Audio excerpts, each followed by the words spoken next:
Welcome back. ಈಗಾಗಲೇ ಹವಾಮಾನ ಇಲಾಖೆ ಅಲರ್ಟ್ ಕೊಟ್ಟಿದೆ. ಕರ್ನಾಟಕಕ್ಕೆ ಬಂದಾಯಿತು ನೈಋತ್ಯ ಮಾನ್ಸೂನ್. ಕೇರಳದಿಂದ ರಾಜ್ಯಕ್ಕೆ ಆಗಮಿಸ್ತಾ ಇದೆ ಈ ಮುಂಗಾರು ಮಾರುತ. ಇನ್ನು 4 ದಿನ ರಾಜ್ಯದೆಲ್ಲೆಡೆ ಗುಡುಗು ಸಹಿತ ಭಾರೀ ಮಳೆ ಆಗುತ್ತೆ. Breaking news.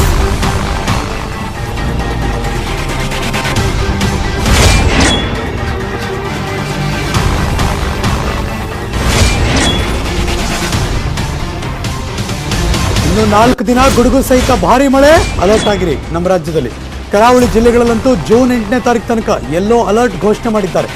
ಕರಾವಳಿ ಅಂದರೆ ದಕ್ಷಿಣ ಕನ್ನಡ, ಉಡುಪಿ, ಉತ್ತರ ಕನ್ನಡ ಭಾಗದಲ್ಲೆಲ್ಲ ಯೆಲ್ಲೋ ಅಲರ್ಟ್. ಮಲೆನಾಡು ಭಾಗದಲ್ಲೂ ಕೂಡ ಭಾರೀ ಮಳೆಯ ನಿರೀಕ್ಷೆ ಇದೆ.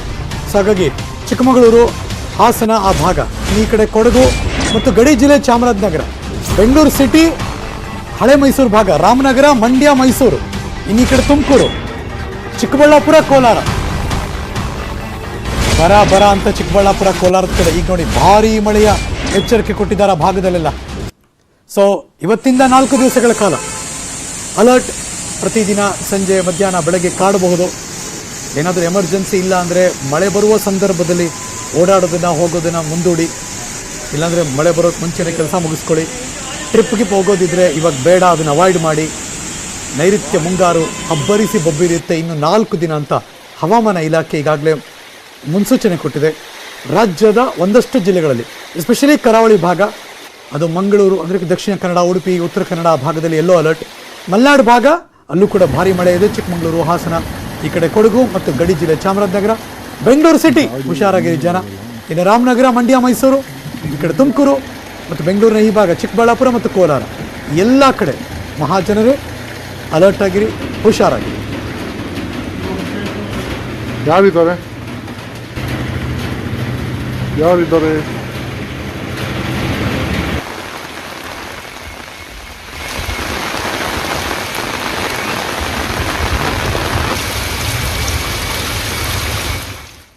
ತಮ್ಮದಲ್ಲದ ತಪ್ಪಿಗೆ ಆ ವ್ಯಕ್ತಿ ಜೀವ ಕಳ್ಕೊಂಡ.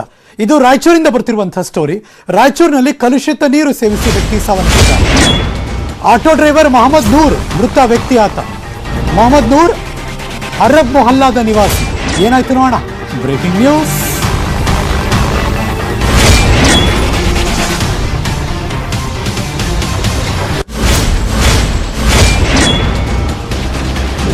ಯಾರು ತಲೆ ಕೆಡಿಸ್ಕೋಬೇಕು ಅವ್ರು ತಲೆನೇ ಕೆಡಿಸ್ಕೊತಾ ಇಲ್ಲ.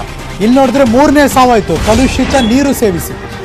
ಅನಾರೋಗ್ಯದಿಂದ ಆಸ್ಪತ್ರೆಗೆ ದಾಖಲಾಗಿದ್ರು ಮೊಹಮ್ಮದ್ ನೂರ್. ಆದರೆ ಚಿಕಿತ್ಸೆ ಫಲಕಾರಿಯಾಗಲಿಲ್ಲ. ಮೊಹಮ್ಮದ್ ನೂರ್ ಇಹಲೋಕ ತಿಳಿಸಿದ್ದಾರೆ. ರಾಯಚೂರು ನಗರಸಭೆ ವಿರುದ್ಧ ಜನರು ಆಕ್ರೋಶ ವ್ಯಕ್ತಪಡಿಸ್ತಾ ಇದ್ದಾರೆ. ಆದರೆ ಅವ್ರು ಮಾತ್ರ ತಲೆ ಕೆಡಿಸ್ಕೊತಿಲ್ಲ. ನಾಗರಿಕ ವೇದಿಕೆಯಿಂದ ಇವತ್ತು ರಾಯಚೂರು ಬಂದ್ಗೆ ಕರೆ ಕೊಟ್ಟಿದ್ದಾರೆ. ಹೆಂಗ್ರಿ ಇದು, ಕಲುಷಿತ ನೀರು ಬರ್ತಾ ಇದೆ, ತಲೆನೇ ಕೆಡಿಸ್ಕೊಳ್ಳಲ್ಲ. ಈಗ ರಾಯಚೂರು ಬಂದ್ಗೆ ಕರೆ ಕೊಡೋಷ್ಟು ಮಟ್ಟಿಗೆ ಬರ್ತಾ ಇದೆ. ಶೀಘ್ರವೇ ಈ ಸಮಸ್ಯೆ ಬಗೆಹರಿಸಿ. ಇಲ್ಲಿ ಜನ ಜೀವ ಕಳ್ಕೊತಾ ಇದ್ದಾರೆ ಅಂತ ಆಕ್ರೋಶ ವ್ಯಕ್ತಪಡಿಸ್ತಿದ್ದಾರೆ ನಾಗರಿಕ ವೇದಿಕೆಯವರು. ಈಗಾಗಲೇ ಕಲುಷಿತ ನೀರು ಸೇವಿಸಿ 2 ಮೃತಪಟ್ಟಿದ್ರು. ಈಗ 3ನೇವ್ರು ಆ್ಯಡ್ ಆದರು. ಆ 2 ಯಾರು ಅಂದರೆ ಮಲ್ಲಮ್ಮ ಮತ್ತು ಅಬ್ದುಲ್ ಗಫಾರ್. ಈಗ ಮೊಹಮ್ಮದ್ ನೂರ್ 3ನೇ ವ್ಯಕ್ತಿ ಬಲಿಯಾಗೋದು.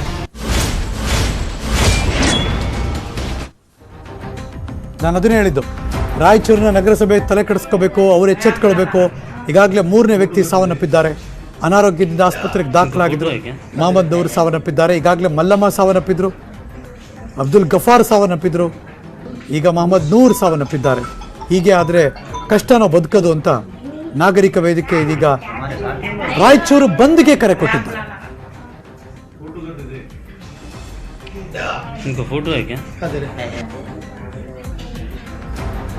ಆಟೋ ಡ್ರೈವರ್ ಸರ್ ಆತ ನೂರ್ ಅಹಮದ್ ಅಂತ. ಅವರಿಗೆ ವಾಂತಿ ಭೇದಿಯಾಗಿ ಲ್ಯಾಟ್ರಿನ್ ಆಗಿ ಅವ್ರು ಪ್ರೈವೇಟ್ ತೋರಿಸ್ಲಿಕ್ಕಾಗಿಲ್ಲ. ಅವರು ದಿನ 200-300 ರೂಪಾಯಿ ಗಳಿಸ್ತಿದ್ದರು. ರಿಮ್ಸ್ ಹಾಸ್ಪಿಟಲ್ನಾಗ ಅಡ್ಮಿಟ್ ಮಾಡಿದ್ವಿ. ಅವ್ರಿಗೆ ಲೋ ಬಿ ಪಿ ಆಗಿ ಅವರು ತೀರ್ಕೊಂಡ್ರು ಸರ್. ಅದೇ ನೀರಿಂದು ಪ್ರಾಬ್ಲಮ್ ಸರ್. ವಾಂತಿ ಲ್ಯಾಟ್ರಿನ್ ಆಗಿ ತೀರ್ಕೊಂಡ್ರು. ಅವ್ರು ನೀರು ಪೂರಾ ಗಲೀಜು ನೀರು ಸರ್. ಗಲೀಜು ನೀರು ಬಂದು ಹಿಂಗಾಗೈತೆ ಸರ್. ರಾಯಚೂರಿನಾಗ ಈತಕ್ಕೆ ಕಲಿಸಿದ್ರೆ 3 ಮನುಷ್ಯರಾಗ್ತಾರೆ ಸರ್. 3 ಜನ ಆದ್ರೆ ಈಗ